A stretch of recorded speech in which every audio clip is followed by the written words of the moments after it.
Alright, what is up guys? Welcome back to another Zoids review. So, we are here with the final evolution of the Wild Liger, the coolest one out of all of them, and that is the Rising Liger from Zoids Wild Zero. So, I'm pretty excited about this one because this is probably hands down my favorite of all of the Zoids Wild kits, and it is probably the best version of the Wild Liger as well, but of course, we had to build up to this. We couldn't just start off with the best one.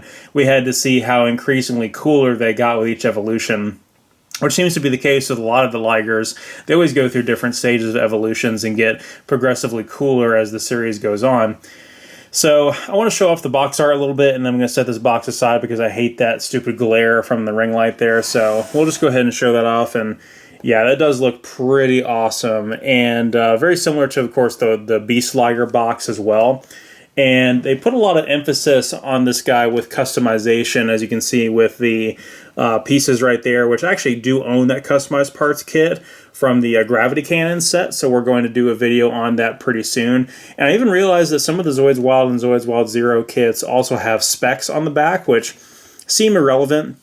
It's very similar to the specs that Transformers have as well for their combat abilities, which, again, is kind of a cool little lore thing, but it doesn't seem like it comes up all that much in terms of the story. They don't really reference it. So now we can kind of properly focus on the kit itself here. So in terms of the story, the Beast Liger, of course, was initially the protagonist Ace Liger Zoid for Zoids Wild Zero, and it is shown piloted by Leo Conrad in Episode 1 and is there on... used by him from there on after, and when it comes in contact with one of the regeneration cubes, which becomes a crucial plot point of the story towards the later half of the series, it does evolve into the Beast Liger, similar to how when in Chaotic Century, when Van's Shield Liger was damaged, he was able to combine it with the organoid technology. Well, I say he was kind of against his will.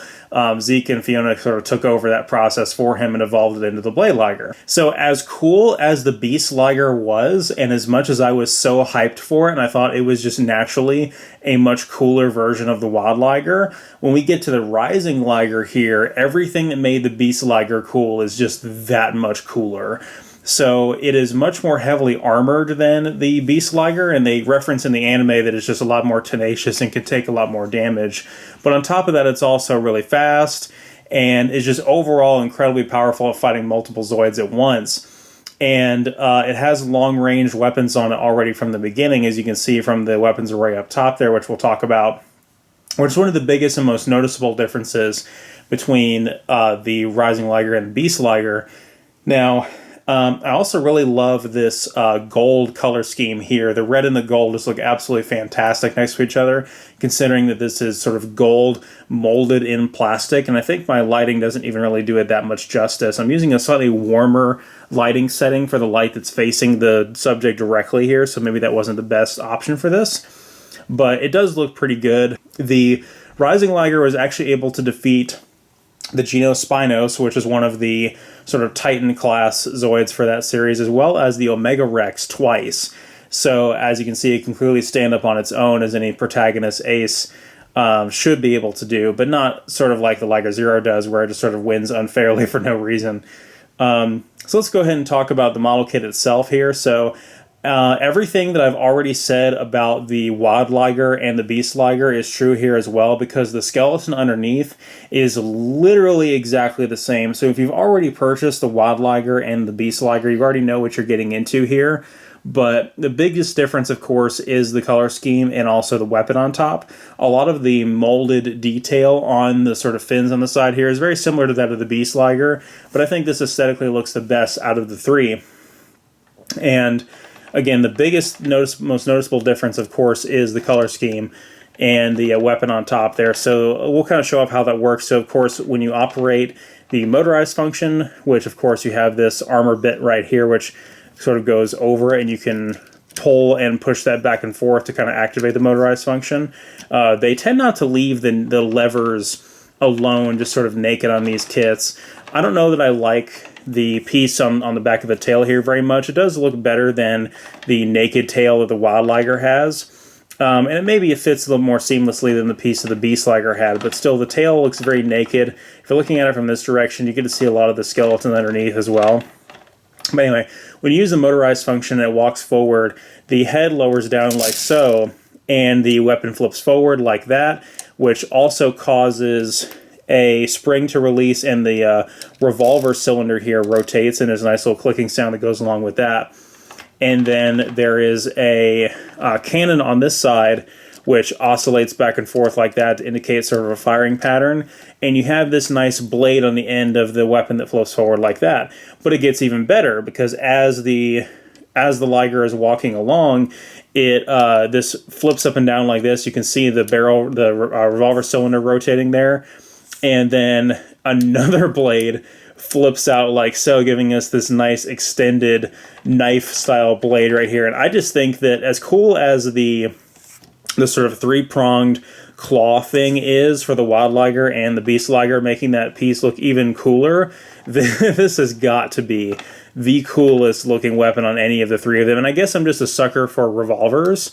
I just think they're really cool. And I also love the way this piece is designed, how it spins so freely in there with no resistance, and then you get this nice interaction between all the pieces. As you can see, when the blade lifts up and down, the revolver cylinder rotates, and then locking it back into place is kind of tricky. I struggled with this when I built it on the live stream, but after you raise the head back up, then you need to, of course, you're going to flip that back in and clip it in. You need to make sure you rotate back the gun as well as the blade, or otherwise the whole thing is just going to keep flipping forward like that. And that's something I had to learn the hard way. But yeah, let's show it off one more time so you get to see the knife head flip forward.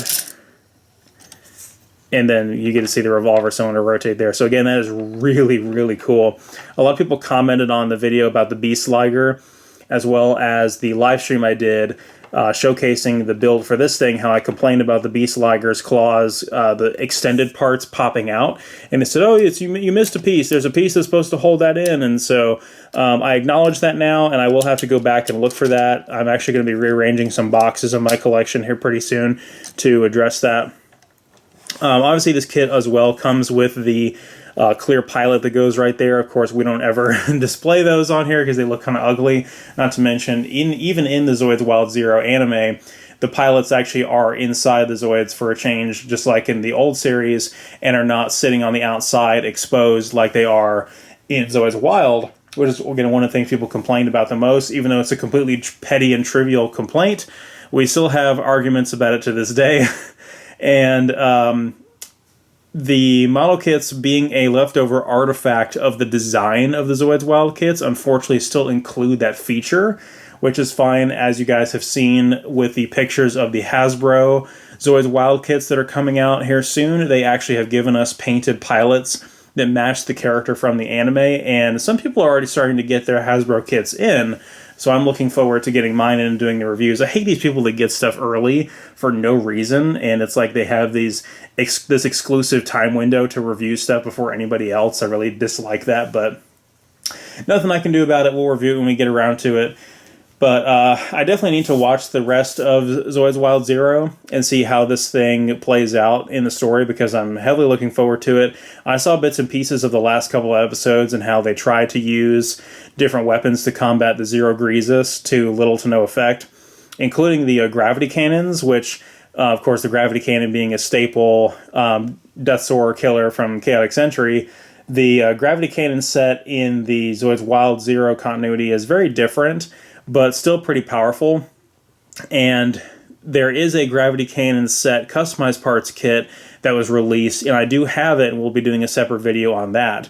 Also, the new Zoids Switch game that came out in Japan recently, Zoids Infinity Blast, which is the sequel to Zoids Wild King of the Blast, not only features a lot of customization within the game itself, where you get to equip the Wild Liger, Beast Liger, and Rising Liger with different various weapons, but it also included, as a pre-order bonus, a customized kit part for a pair of long-range buster cannons, which are literally Gojulus guns, and they're really cool, and they are literally the exact same mold, pretty much, as the old vintage Gojulus guns from the original era, but the holes have been refitted to fit the pegs here on the Zoids Wild kits.